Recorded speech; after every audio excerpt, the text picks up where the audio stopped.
Les passoires thermiques interdites de location. On y est depuis le 1er janvier 2025. Les logements au diagnostic énergétique G sont interdits. Suivront les F en 2028, puis les E en 2034 pour les locations. Donc, le but, obliger les propriétaires à rénover leurs biens.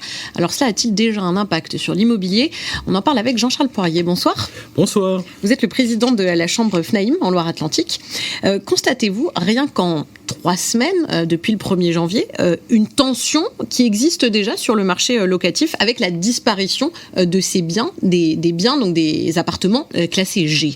Alors aujourd'hui, c'est vrai qu'on n'a pas eu le temps de bien appréhender la chose, puisque 3 semaines, c'est court, mais en même temps, on peut se rendre compte que c'est vrai que depuis le 1er janvier, les propriétaires qui n'étaient pas informés se rendent compte qu'aujourd'hui, c'est à compter du 1er janvier qu'on n'a plus le droit de louer.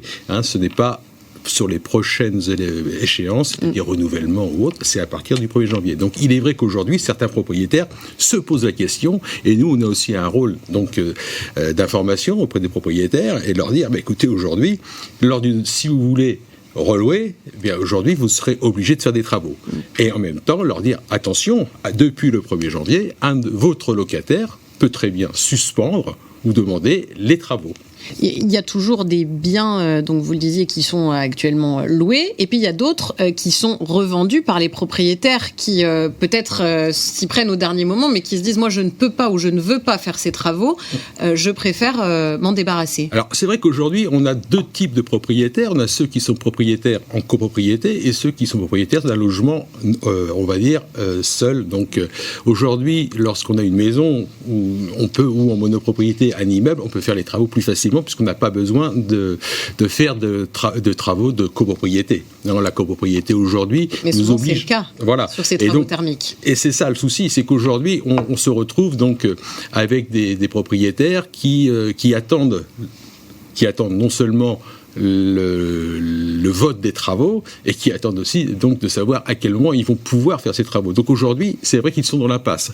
Alors on attend d'ailleurs un nouveau projet de loi qui devrait arriver le 28 janvier, donc c'est demain, c'est la semaine prochaine, où on va essayer de voir si on peut, à partir du moment où on a fait tous les travaux nécessaires dans son logement, dans la partie privative, mais que les travaux n'ont pas été réalisés au sein de la copropriété, pouvoir, dans un délai raisonnable, donc ça pour l'instant on ne connaît pas le délai raisonnable, pouvoir continuer à louer. Mais pour le moment, la loi, on est bien d'accord, aujourd'hui c'est le 1er janvier 2025. Et alors craignez-vous une pénurie de logements du fait du retrait de ces appartements ? Tout à fait. Le risque, il est clair que certains propriétaires, et d'ailleurs on le voit bien, les propriétaires aujourd'hui qui sont propriétaires de ces logements, ce sont des petites surfaces, ce sont des propriétaires qui ont aussi un âge avancé, on va dire que 16% des propriétaires ont 80 ans, donc aujourd'hui on sait bien que ce sont des gens qui n'ont pas forcément les moyens, vont peut-être à un moment donné se dire, ne pouvons pas faire les travaux par manque donc de prêt ou autre, vont dire je vais donc vendre mon bien, c'est-à-dire donner congé aux locataires pour vente. Et là, est-ce qu'on n'a pas le risque de voir ces logements quitter le marché locatif? Ça, je pense que c'est une crainte qu'on peut avoir, puisque je ne suis pas sûr que les gens qui achèteront voudront faire du locatif, parce qu'aujourd'hui, on sait bien qu'on peut très bien vivre dans un logement G en étant juste occupant, sans être locataire. Et quand on parle de ces propriétaires, là, les écologistes viennent d'annoncer que la ville de Nantes appliquera le plafonnement des loyers. C'était dans un communiqué à la presse aujourd'hui. Qu'est-ce que vous en pensez ? Alors, loyer plafonné à Nantes. Le loyer plafonné à Nantes, il faut savoir que c'est vrai que ça a été longtemps débattu, et c'est vrai que Johanna Rolland a toujours été contre le plafonnement des loyers, ça c'est clair. Bon, maintenant, si demain on plafonne les loyers, je veux dire, ça n'a pas changé grand-chose. Aujourd'hui, nous, en tant que professionnels, lorsqu'on reloue, on plafonne le loyer au niveau de l'indice des revenus locatifs, c'est-à-dire l'IRL. Aujourd'hui, donc, on ne va pas augmenter plus. Regardez, le quatrième trimestre, par exemple, on a une augmentation de 1,89 sur un an. Donc, ce qui n'est pas exceptionnel. Je veux dire qu'on est à un niveau d'augmentation tout à fait soft.